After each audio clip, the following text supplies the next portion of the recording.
Halo WhatsApp, gimana kabarnya? Kali ini kita akan merangkum sebuah film yang berjudul The Big Four, yang menceritakan seorang bapak-bapak yang menyembunyikan pekerjaan asli dari anaknya. Tanpa berlama-lama, inilah alur filmnya.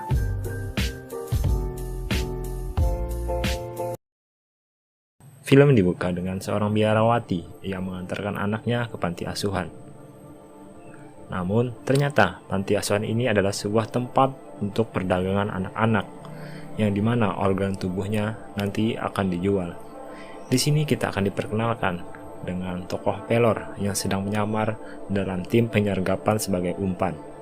Ia dijadikan sebagai orang yang akan dijual organ tubuhnya, yang dibeli oleh seorang pengusaha yang ternyata juga merupakan anggota dari tim Big Four bernama Tovan. Di sini juga terdapat seorang suster yang merupakan anggota tim dari Big Four yang bernama Alpha. Ketika waktunya sudah tepat, mereka pun beraksi.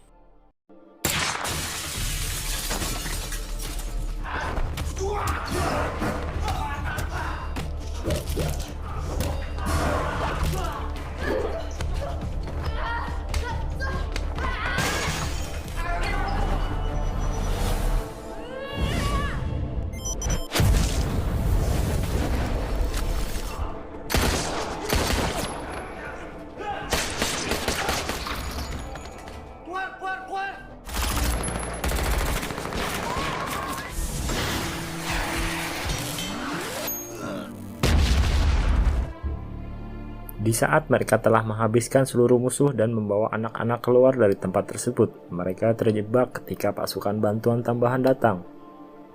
Dan ada satu orang anggota lagi bernama Django yang merupakan sniper andal yang membantu mereka dari atas gedung.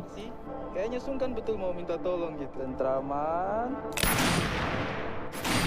Cakra. Topan, kau bikin apa di situ?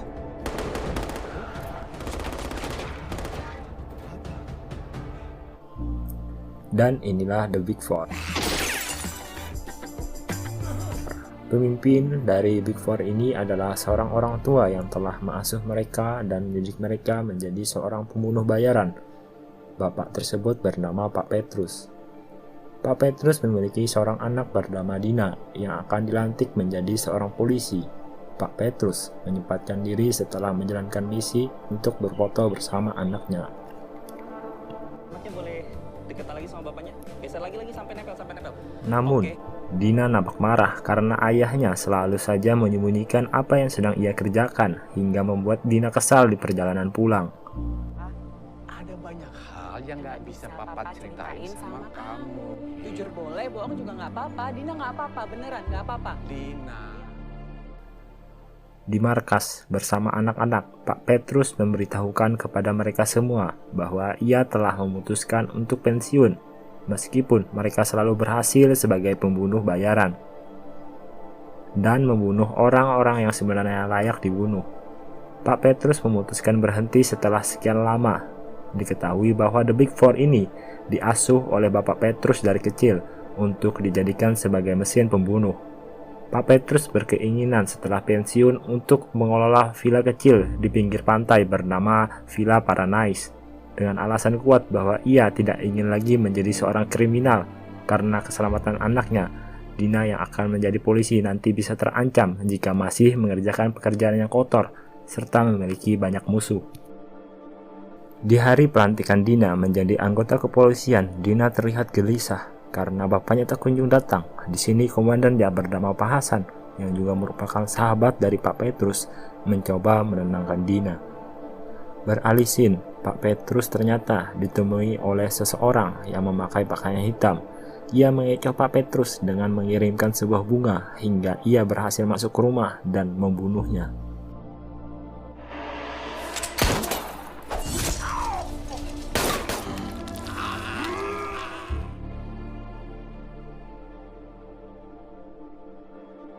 Topan yang di saat itu berulang kali menghubungi Pak Petrus tak kunjung diangkat, lalu mendatangi rumah Pak Petrus. Di sisi lain, Dina yang sangat kecewa ayahnya tidak datang dalam pelantikannya bergegas pulang ke rumah.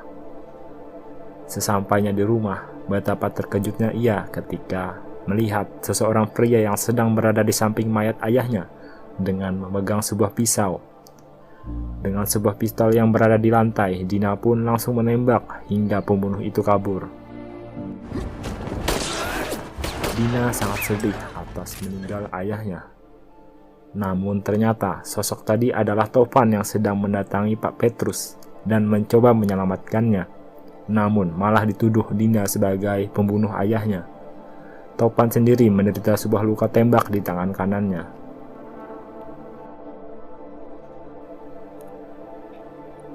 Scene pun beralih ke 3 tahun kemudian. Dina masih saja trauma atas meninggalnya sang ayah, hingga membuat ia hilang arah dan terus bekerja sepanjang waktu tanpa libur. Sampai-sampai yang dulu pangkatnya Bribda, sekarang menjadi Aibda dalam 3 tahun saja. Komandannya bahkan memberikannya brosur liburan agar Dina mau mengambil cuti untuk liburan. Namun, Dina tidak mau mengambil. Ia lebih suka terus bekerja demi mengalihkan rasa traumanya yang mendalam. Suatu saat, ketika Dina melihat brosur yang diberikan komandan, ia menyadari ada kesamaan dengan foto dari ayahnya. Tanpa sengaja, Dina menjatuhkan foto tersebut, dan terkuaklah fakta. Foto tersebut juga berisikan 4 orang anak-anak. Atas foto tersebut, Dina melaporkan ke Pak Hasan yang mungkin akan menjadi petunjuk. Pak Hasan hanya berjanji saja akan menuntaskan kasus ayahnya setelah 3 tahun kasus tersebut tak terselesaikan.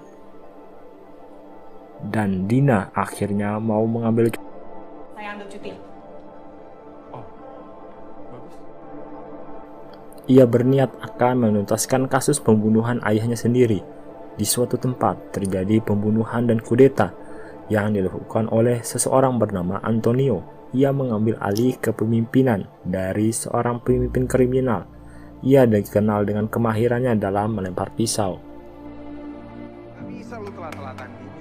Pungutin pisau-pisau gue. Siap, Bos. Cabutin pisaunya. Jangan sampai lecet. Dina menuju sebuah tempat yang dimana dulu ayahnya berfoto, bernama Villa Paradise. Di sana ada Topan yang telah lama pensiun lamanya. Terkejut ada seorang perempuan datang. Dina mencoba menanyakan tentang foto ayahnya dan bersama anak-anak. Karena Topan tidak mau terbongkar rahasianya, ia mencoba menyembunyikan, meskipun dengan paksaan. Topan kemudian mengizinkan Dina menginap di villa, meskipun dengan terpaksa.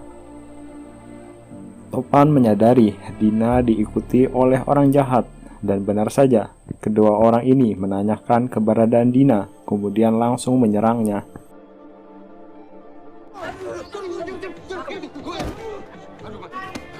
Iya, Mbak. Bapak saya, Mbak. Dalam perkelahian, Dina menanyakan tentang kepemilikan villa tersebut. Karena tidak fokus, Topan keceplosan dan memberikan informasi tentang ayahnya yang telah meninggal 3 tahun yang lalu. Dina lalu mendesak Topan untuk menjawab pertanyaannya tentang ayahnya yang juga meninggal 3 tahun yang lalu. Dan Topan akhirnya berterus terang bahwa mereka telah diurus oleh Pak Petrus sejak dari kecil. Dina mendesak agar ia dibawa dengan anak kecil yang lainnya yang ada di foto tersebut. Dan Topan pun mengalah mengantarkannya ke anak-anak yang lain, meskipun ditendang bijinya.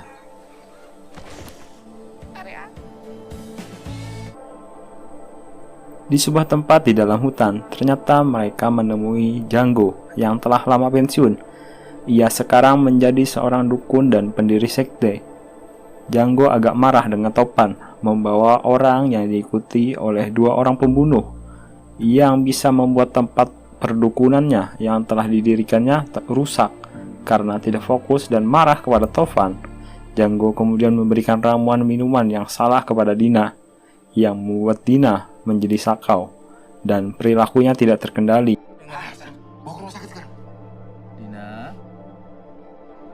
Di tempat lain, ternyata Antonio mendatangi Villa Paradise. Karena dalam keadaan kosong, mereka pun kemudian menuju tempat Django. Dalam keadaan mabuk, Dina semakin menggila akibat pengaruh minuman kulit kodok. Tiba-tiba Pelor juga datang yang telah berubah dan telah berani membawa sebuah pistol. Karena Pelor merasa Dina adalah sosok nenek gayung, ia mencoba menembaknya. Dina kemudian semakin tak terkendalikan.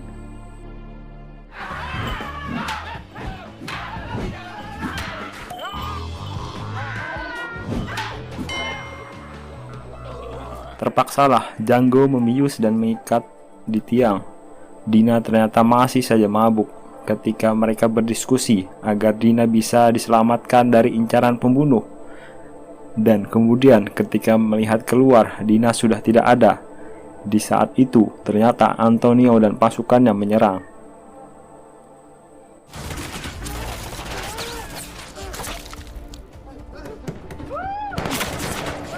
Topan lalu pergi untuk menyelamatkan Dina dan meninggalkan Django dan Pelor yang sedang diserang.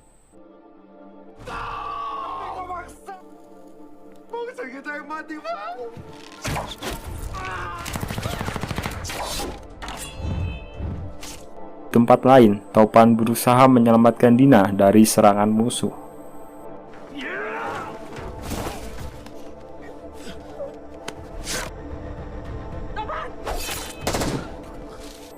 Dina memaksa Topan memberitahu siapa diri Topan yang sebenarnya dan siapa yang memburu mereka.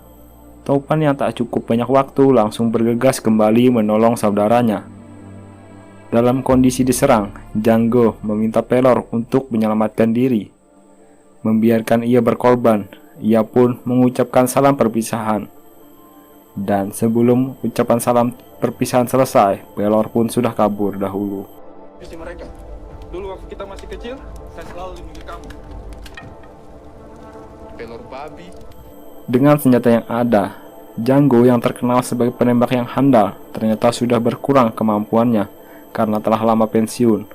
Antonio yang mengetahui reputasi Django yang jago menembak menertawakan performanya yang sangat turun. Django yang sudah kehabisan amunisi akhirnya mengajak berduel Antonio. Dengan ilmu silat yang dimiliki, ia pun babak belur dihajar Antonio.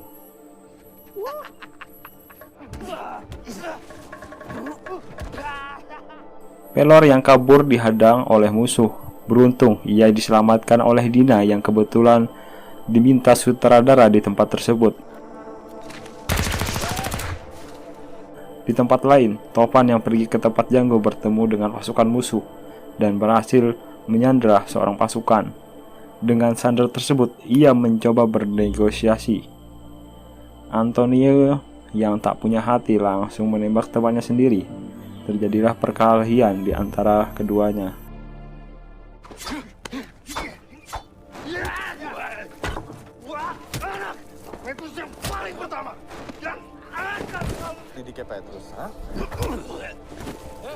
Dan terungkaplah fakta bahwa Antonio merupakan anak didik dari Pak Petrus.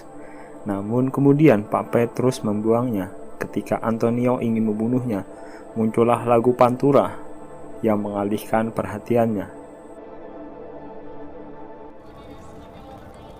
Pantura.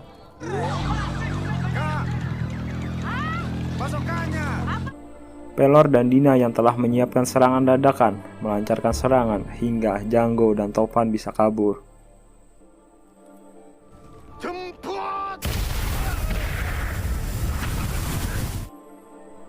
Dengan menggunakan sebuah tosa yang ber-DJ, mereka kabur dari sana. Namun Antonio berusaha mengejarnya.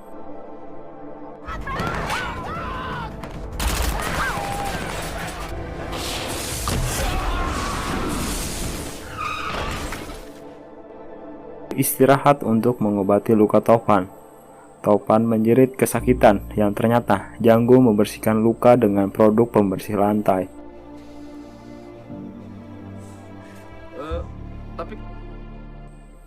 Lalu Dina membersihkan luka Topan.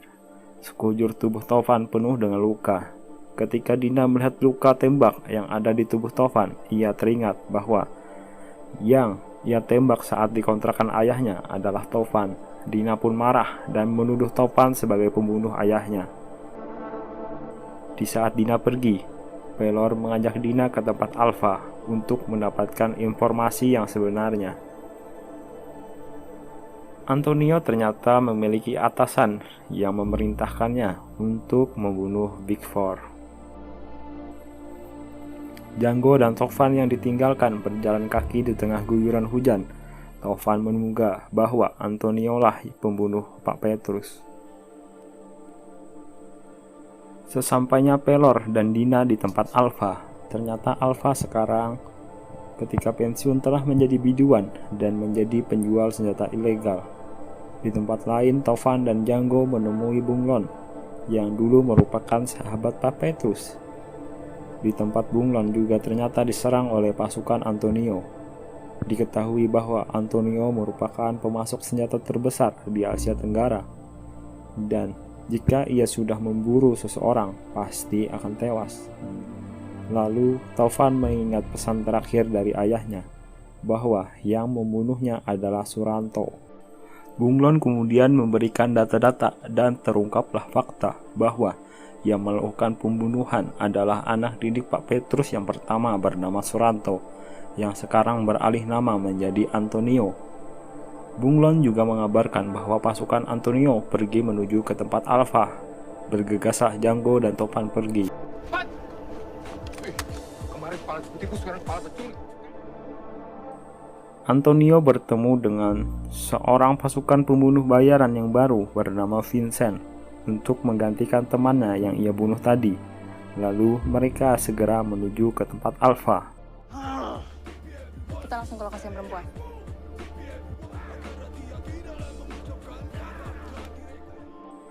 Alpha akhirnya menceritakan semuanya. Dina baru mengetahui bahwa ayahnya adalah seorang pemimpin dari pasukan pembunuh bayaran. Karena ucapan ayahnya pembunuh bayaran, Alpha dan Dina terlibat adu mulut dan berhenti ketika pasukan Antonio menyerang mereka.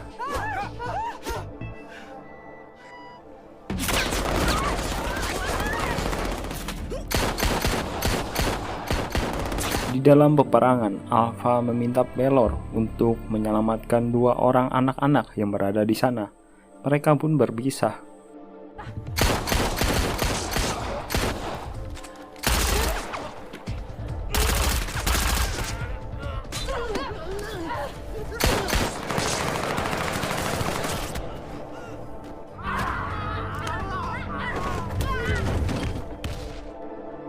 Tidak beruntung, Pelor ternyata bertemu dengan Vincent, dan demi menyelamatkan anak-anak, ia rela dihajar oleh Vincent hingga babak belur.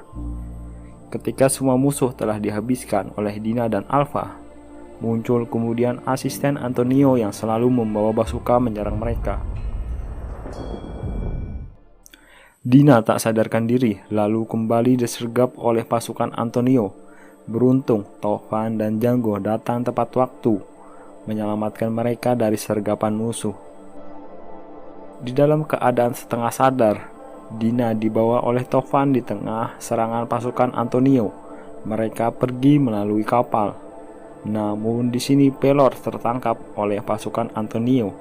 Ia dijadikan sandera oleh Antonio. Dengan dijadikan sandera, Antonio meminta Tovan dan anggota lainnya meminta datang menuju tempat mereka dulu dirawat, yaitu Villa Paradise. Di kapal, mereka saling menyalahkan satu sama lain. Tovan menyalahkan Alpha karena tidak bisa menjaga Dina, dan Alpha menyalahkan semua ini karena Tovan kembali membawa musuh-musuh mereka setelah lama mereka pensiun. Dina pun mengakui semua kesalahannya, dan ia meminta agar mereka bisa bersatu mengalahkan Antonio. Kita punya musuh yang sama. Kita pengen nyelamatin orang yang sama.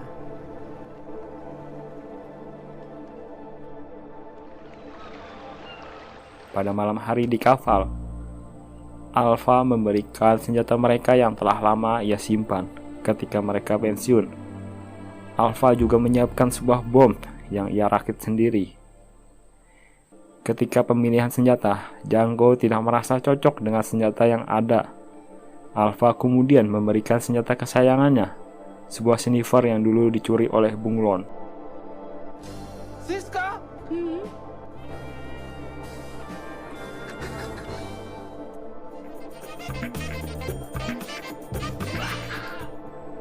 Pada esok harinya, Antonio menunggu kedatangan Tovan.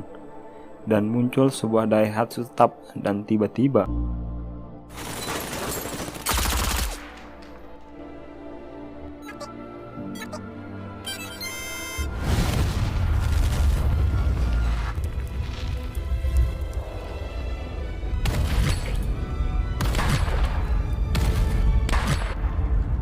Jeng, kita masuk.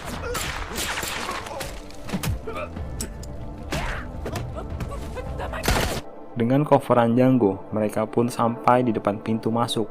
Namun sebelum itu, Tovan meminta maaf kepada bapak mereka karena mereka akan merusak villa ayahnya. Karena kelamaan dan kebanyakan cakap, Alpha pun langsung menyerang.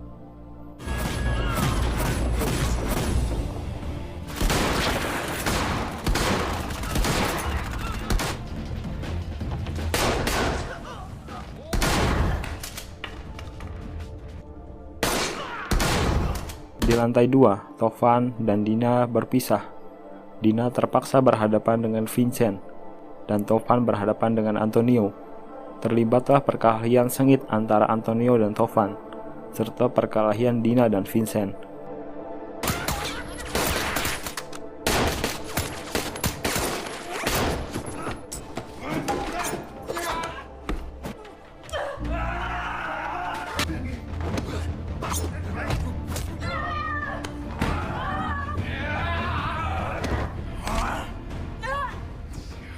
Ketika Dina sudah ditodongkan sebuah shotgun, ia berhasil mengembalikan keadaan dan bisa menewaskan Vincent dengan shotgunnya. Di lantai bawah, Alpha harus berhadapan dengan asisten Antonio. Kemudian, bantuan datang dari Django. Ia mengeluarkan tendangan dari langit yang membuat musuhnya tak merasakan apa-apa.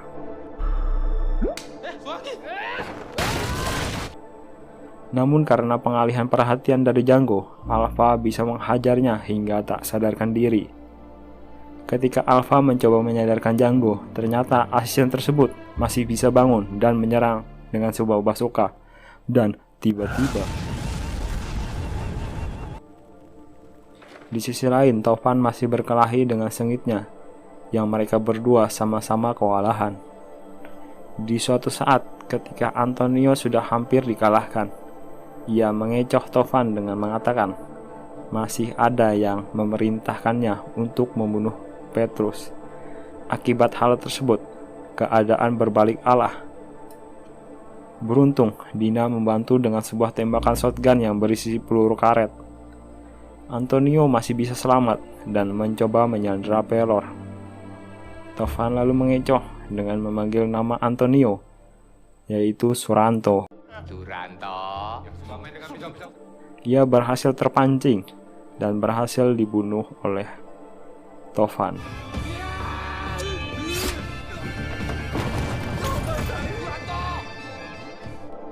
Ketika telah berhasil menyelesaikan tugas mereka, ternyata Dina telah melaporkan semuanya ke polisi dan mau menangkap The Big Four. Dia lalu terkecoh dengan cipokan manja dari Tovan yang malah membuat ia yang terborgol. Dan akhirnya, mereka The Big Four bisa melarikan diri. Cek, kopinya.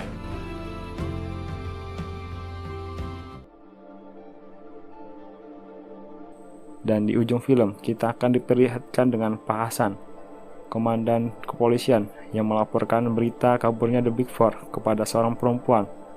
Dan film pun berakhir. Pada intinya dari film ini, jangan minum air kulit kodok karena itu akan membuat Anda berimajinasi Antonio Saldova alias Suranto. Sekian, terima kasih. Jangan lupa subscribe.